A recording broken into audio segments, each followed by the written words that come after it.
বইরে বসলে আমার অনেক কথা মনে হয়। এই পাশে কেবি স্কুলে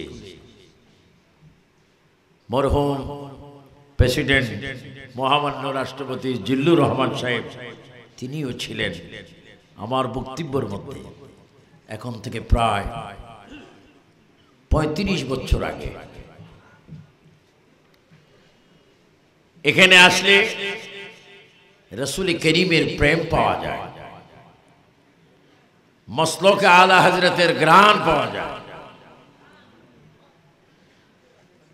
আমার আজিজ মাওলানা সুলাইমান খান রব্বানী একটি হক কথা বলেছেন, আমি ওয়াজ তাকরীর কিছুক্ষণ পরে করব, যে আলা হযরত ইনি কে, ইনি কি, এটা কোন জাত, এটা আসলো কোত্থেকে, কোথায় আছেন, কি নিয়ে এসেছিলেন, কি দিয়ে গেছেন, কি নিয়ে গিয়েছেন, এবং যারা তার পিছনে এই পর্যন্ত রয়েছে তারা কারা।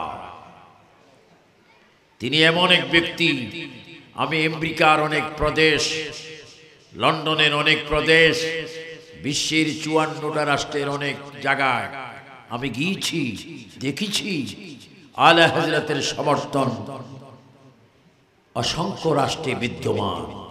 শুধু আলা হযরতের বিরোধিতা বেশি হচ্ছে বাংলাদেশে।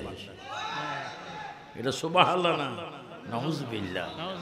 কারণ বাংলাদেশে আলা হযরত বিরোধীদের কিছু ক্যাম্প রয়েছে, যাদেরকে বলা হয় ওয়াহাবি, খারিজি, সালাফি, শিয়া, মওদুদি, শয়তানি, এক কথায় ৭২টি বাতিল ফেরকা। উচ্চ স্বরে বলো ঠিক কিনা।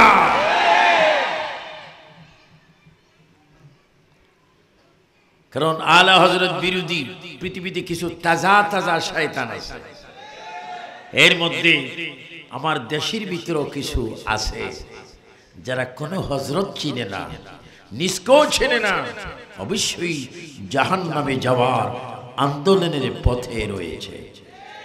আর আমরা যারা সুন্নি, খোদা কি কসম, আমরা আমার রাসূলকে নিয়ে রয়েছি, আমরা আলা হযরতকে নিয়ে রয়েছি। যে আলা হযরত ১৫০০-এর বেশি কিতাব লিখেছেন, এমন এমন কিতাব তিনি লিখেছেন আসর থেকে মাগরিব, ২০০ পৃষ্ঠার কিতাব। ওনাকে বলা হলো, হযরত এত বড় কিতাব, আসরের নামাজ পড়ে মাগরিবের আযানের পড়বে, ২০০ পাতার কিতাব কি করে লিখেছেন? কলম ধরার দায়িত্ব আমার ছিল, আর লিখে দেওয়ার দায়িত্ব আল্লাহর হাবিবের ছিল। সুবহানাল্লাহ। শাহ আলা হযরতের মাহফিলে, উরুসে আমরা এসেছি, এটা আমরা আসিনি। ওনার উরুসে আসাও এটা ইমানদারের কুফাল, তাকদীরের কারণ, যে আলা হযরতের মাহফিল আসতে পারে না। আমরা বলুন, আমরা আলা হযরত চাই কি চাই না?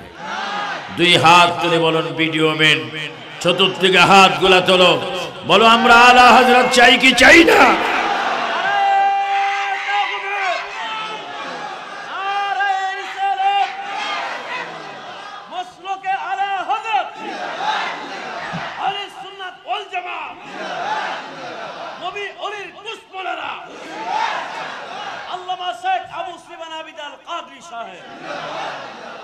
তিনি কেমন আলা হযরত, তার কলম থেকে কোন বেঈমানের বাচ্চারা রেহাই পায়নি।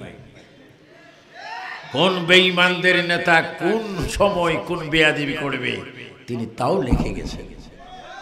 কারণ এটা এমন এক আলা হযরত যার চোখে হামেশা আমার নবী দেখা যায়।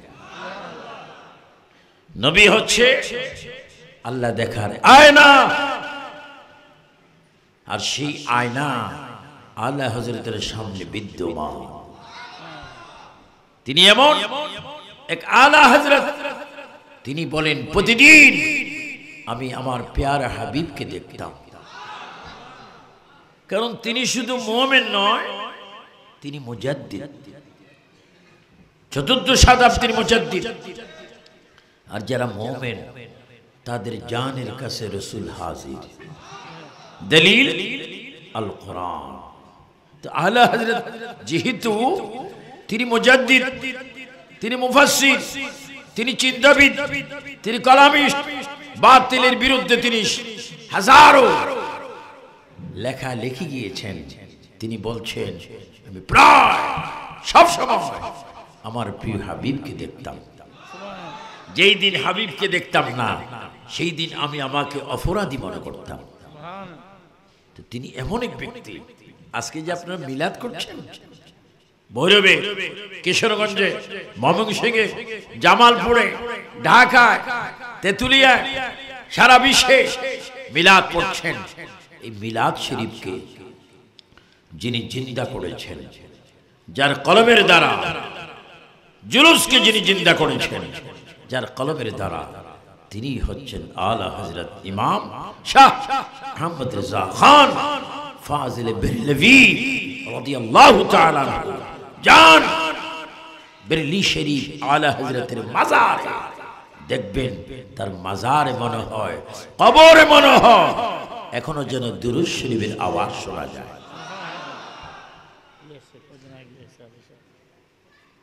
কয়দিন আগে আমার আজকের সভাপতি মহোদয় গিয়েছেন, ইনশাআল্লাহ আমাদের মুজিবুর রহমান মজদু ভাইকে গিয়েছেন। আমি গিয়েছিলাম একবার 90 ইংরেজিতে, পরে আরো 2 বার গিয়েছিলাম, কারণ এখানে জেলে মরা কলব জিন্দা দুশ্মনে রসুল আশিক রসুল হয়। दर्दी क़ल्बों में अज़मते मुस्तफ़ा हकमते आला हज़रात पहला मुस्तफ़ा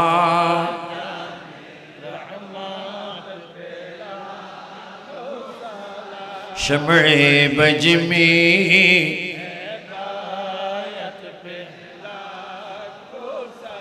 সবাই আমার সাথে বলবেন এক আওয়াজে, আমার ছাত্র সেনার, আমার যুব সেনার, ইসলাম ফ্রন্টে সুন্নি জনতা উচ্চ স্বরে বলেন দালদি কলবো মে আজমতে মুস্তাফা, দালদি কলবো মে আজমতে মুস্তাফা হকমতে आला हज़रत पहला मुस्तफ़ा जाने रहमत पहला शम्ए बज में हिदायत पहला। अल्लाहु अकबर। आला हज़रत যদি আবির্ভাব 100 বছর আগে জন্ম না হতেন, আজকে অনেক কোটি কোটি মানুষ পথ হারা হয়ে যেত। শুধু আলা হযরতের কলমের জোরে তিনি লেখে আমাদেরকে সুন্নি হওয়ার সুযোগ দান করেছেন। এই জন্য আমার পীর ভাইরা, যেই পীর আলা হযরত চিনবে না, এটা দর্শন, এটা রোড, এটা রাস্তা, এটা পথ, এটা তারিখ, একটা অবস্থা, তোমাকে গাইডলাইন মানতে হবে। 100 বছর পূর্ব থেকে 1440 হিজরির সফর পর্যন্ত আমরা যাকে অনুসরণ অনুকরণ মেনে এসেছি তিনি হচ্ছেন ইমাম শাহ আহমদ রেজা খান ফাজিল বেরলভী। উচ্চ স্বরে বলুন ঠিক কিনা? তাকে আমাদেরকে মানতে হবে। তিনি মদিনাতুল মুনাওয়ারায় রাসূল করিমের রওজা পাকে জিয়ারতে গেলেন। আর আমাদের ওয়াহাবির বাচ্চারা বলে থাকেন মদিনায় জিয়ারতে যাওয়া না যাওয়া অনেক ভালো, আর যদিও যাও নামাজের খেয়ালে যাও, নবীর জিয়ারতের খেয়ালে যাইও না। হ্যাঁ সুন্নি জনতা চিৎকার দিয়ে বলো আমরা নবীর জিয়ারত চাই কি চাই না? ডাইনে হাত তুলে বলো চাই কিনা। নবীর জিয়ারত করা কি গুনার কাজ না সওয়াবের কাজ? ইদানিং একটা তাজা শয়তান বাইর হয়েছে, ডিজিটাল শয়তান, নাম আব্দুর রাজ্জাক বিন ইউসুফ। জোরে বলেন তার নাম কি? সে বলে নবীর রওজাকে রওজা মুবারক বলা যাবে না, নবীর কবরের মাটি দামি এটাও বলা যাবে না, কারণ নবী সাধারণ মানুষের মতোই মরে গেছেন।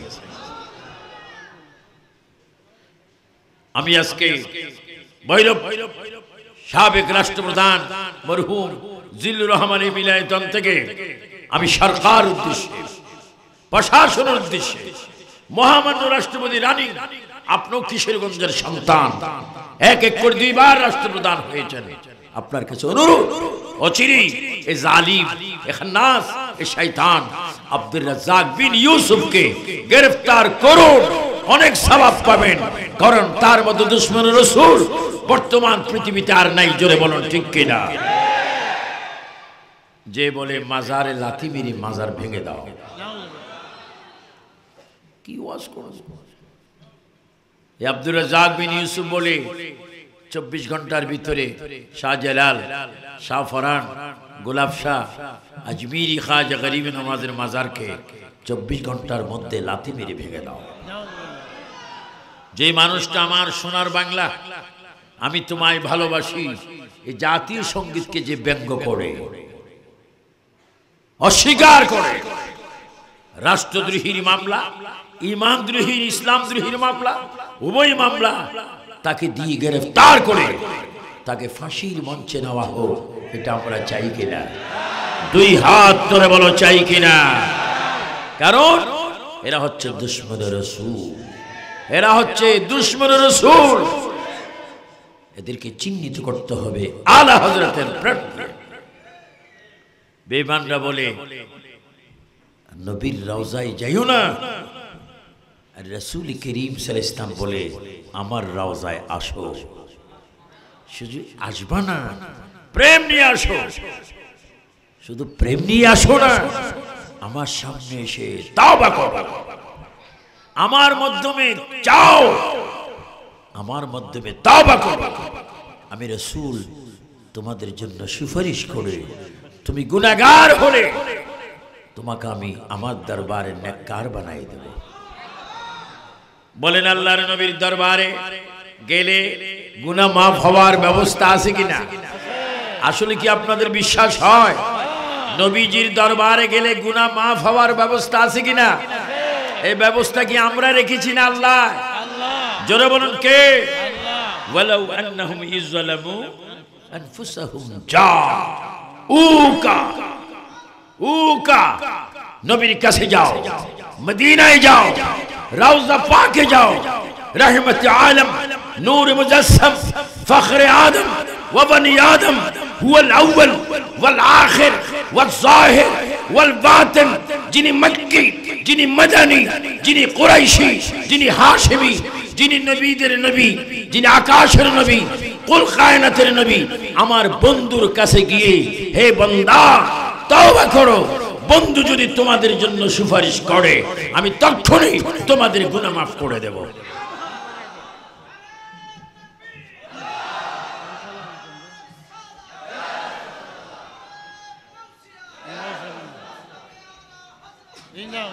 বলুন আপনাদের নবীজির দরবারে যাওয়ার ইচ্ছা আছে কিনা? এই ইচ্ছার উপর আর কোনো ইচ্ছা থাকতে পারে? মদিনা, সবাই 3 বার বলুন তো দেখি, মদিনা। আর একটু আস্তে বলবেন, জোরে বললে অসুবিধা আছে। এমন ভাবে বলেন বাম দিকের 2 আঙ্গুল নিচে লতিফায়ে কলব, এই কলব যেন থরথর করে কেঁপে ওঠে, ময়লা যেন দূর হয়ে যায়। উচ্চ স্বরে বলেন মদিনা।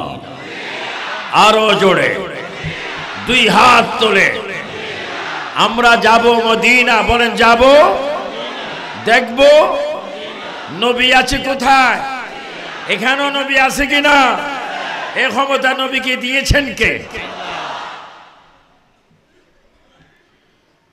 আলা হযরতের বেশি প্রয়োজন।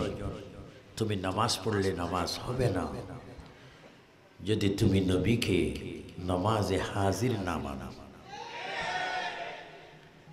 এক বেঈমানের বাচ্চা ইসমাইল দেহলভি সে লিখে গিয়েছে রাসূলের খেয়াল যেন নামাজে না আসে। জানার খেয়াল উত্তম, তবু যেন নবীর খেয়াল না আসে। আবার এদেরকে যারা মানে এরা কখনো সুন্নি হতে, জোরে বলেন সুন্নি হতে।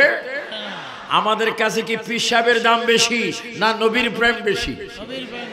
ওই পীর ভালো যেই পীর নবীওয়ালা, ওই পীর অসৎ যে শয়তানওয়ালা। উচ্চ স্বরে বলো, আমরা কি নবীওয়ালা না শয়তানওয়ালা? এই আওয়াজটা আরো জোরে হবে, কি ওয়ালা? নবীর খেয়াল নামাজে আসতে পারবে না। আলা হযরত ইমাম আহমদ শাহ আহমদ রেজা খান ফাজিল বেরলভি রাদিয়াল্লাহু তাআলা আনহু মদিনা পাকে গেলেন। কি সুন্দর কিসমতওয়ালা ওলি, কি সুন্দর বংশ, কি ইশক, যার প্রেম মনে হয় মুহূর্তে মুহূর্তে রাসূল দেখা যায়। ইমাম আহমদ রেজা খান ফাজিল বেরলভি নবীজি রওজা পাকে গেলেন। নবীজি রওজা পাকে গিয়ে তিনি এই কোরআনের আয়াতটা পড়তে লাগলেন, ইন্নাল্লাহ, সবাই একটু জোরে বলবেন, ইন্নাল্লাহ ওয়া মালাইকাতাহু ইউসাল্লুনা আলান নবী ইয়া আইয়ুহাল্লাযীনা আমানু সাল্লু আলাইহি ওয়া সাল্লিমু তাসলিমা। আলা হযরত বলেন, ইয়া রাসূলুল্লাহ, আপনি ওই রাসূল, ইয়া রাসূলুল্লাহ, আপনি হাবিব, আপনি ওই নবী যার উপর আল্লাহর করুণা, রহমত, বরকত, নিয়ামত সব কিছু দিচ্ছেন। আল্লাহ রহমত দিচ্ছেন, আপনার উপরে দরুদ শরীফ পড়ছেন, রহমত দিচ্ছেন, ফেরেশতারাও পড়তেছে, মুমিনরাও পড়ে। আমি এখন চোখে দেখতে পাচ্ছি আপনার রওজার চতুর্দিকে ৭০,০০০ ফেরেশতা আপনাকে সালাম দিচ্ছে। হাদিস, ফজরের আজান শেষ হলে মাগরিবের আজান শুরু হওয়া পর্যন্ত রাসূল করিম সাল্লাল্লাহু আলাইহি ওয়াসাল্লামের রওজা পাকে ৭০,০০০ ফেরেশতার আগমন। কয় হাজার? কখন? ফজরের আজান শেষ হতে মাগরিবের আজানের শুরু পর্যন্ত। আবার মাগরিবের আজান শেষ হওয়া মাত্র ফজরের আজান শুরু হওয়া পর্যন্ত দিনে ৭০,০০০, রাত্রে ৭০,০০০, ১,২৪,০০০ ফেরেশতা নবীজির রওজা পাকে এসে নবীজির রওজা তাওয়াফ করেন। আজকে যে ৭০,০০০ গেল, কিয়ামতের আগে আর তারা আসার সুযোগ পাবে না। আর যারা গেল কিয়ামতের আগে এক গ্রুপের সাথে আরেক গ্রুপের সাক্ষাৎ হবে না। এইভাবে ৭০,০০০ ফেরেশতা দিনে রাত্রে প্রতিদিন আসতেছেন। আলা হযরত বলে, আমি জিয়ারতে এসে নিজের চোখকে দেখতে পেলাম ৭০,০০০ ফেরেশতা প্রাণ ভরে ভরে দুরূদ শরীফ পড়ে নবীর তাওয়াফ করছে। আল্লাহ, সেই চোখ তুমি সংগ্রহ করো। যেই চোখে ময়লা দেখা যায়, যেই চোখে সিনেমা দেখা যায়, যেই চোখে ইয়াবা, পেন্সিডেল দেখা যায়, যেই চোখে বেগানা মহিলাদের চেহারা দেখা যায়, এই চোখে নবী দেখা বড় সম্ভব নয়। ওই চোখে তুমি নবী দেখতে পাবে যেই চোখ কোরআনের আয়াত দেখে, মা বাবার খেদমতের চেহারা দেখে, যেই চোখে ওলি আল্লাহ হক্কানি পীর মুর্শিদ দেখে। খোদাকে কসম, জীবনে একটিবার হলো ওই চোখের মধ্যে আমার নবী দেখা যায়। 3 বার বলেন ইয়া রাসূলুল্লাহ। আরো জোরে মোহাব্বতে বলো, আমরা নবী দেখতে চাই কি চাই না? নবী দেখতে হলে প্রার্থনা করতে হবে কার কাছে? আল্লাহ হযরত বলেন আমি ফেরেশতাদের দৃশ্য দেখতেছি, নবীর উপর দুরূদ শরীফ পড়ছেন। তার চোখটা কেমন চোখ? যারা নবী দেখে ফেলেন অবশ্যই তারা ফেরেশতা দেখবেন। নবী তো অনেক বড় নিয়ামত। কেমন নিয়ামত? सारे ऊंचों से ऊंचा समझिए जिसे है वो ऊंचों से ऊंचा हमारा नबी। अल्लाह आला हजरत की যিনি নবীদের উপরে নবী, যিনি রাসূলদের উপরে রাসূল, যিনি এমন এক ব্যক্তি আ কিয়ামত নৌ ফলক মিরাজ अंबिया औलिया मोहताज, जार दरबारे मोहताज औली किराम साहबाए किराम अंबी किराम, তিনি হচ্ছেন আমার নবী।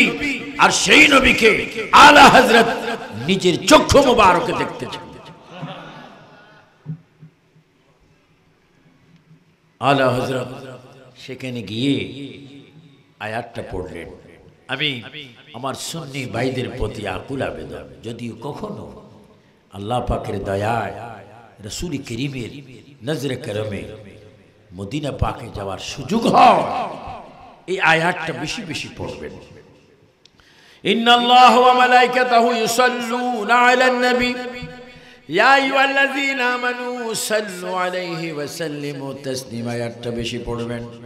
আলা হযরত বলেন এই আয়াতটা পড়ে নবীজির চরণে আমি চক্ষু করে এইভাবে আমি সালাম দিচ্ছি, ইয়া নবী আপনি তো মুমিনের জীবনের কাছে, নবী গো আমি তো আপনার কাছে। ইয়া রাসূলুল্লাহ আমি তো আপনার চরণে, ইয়া রাসূলুল্লাহ আমি আপনার কদমে। যেই কদমে আবু বকর, ওমর, ওসমান ও আলী ছিলেন, যেই কদমে ইমাম শাফি, ইমাম মালিক, ইমাম হাম্বল ছিলেন, ইয়া রাসূলুল্লাহ যেই কদমে আপনার নাতি ইমাম হাসান ছিল, হুসাইন ছিল, আহলে বায়াতগণ ছিল, যেই কদমে দাঁড়িয়ে খাতুনে জান্নাত ফাতেমা কাঁদতো, ইয়া রাসূলুল্লাহ অবিকল কদমে আমি দাঁড়িয়ে আছি। নবী গো আপনি কি আপনার গোলামকে একটু দেখা দিবেন না?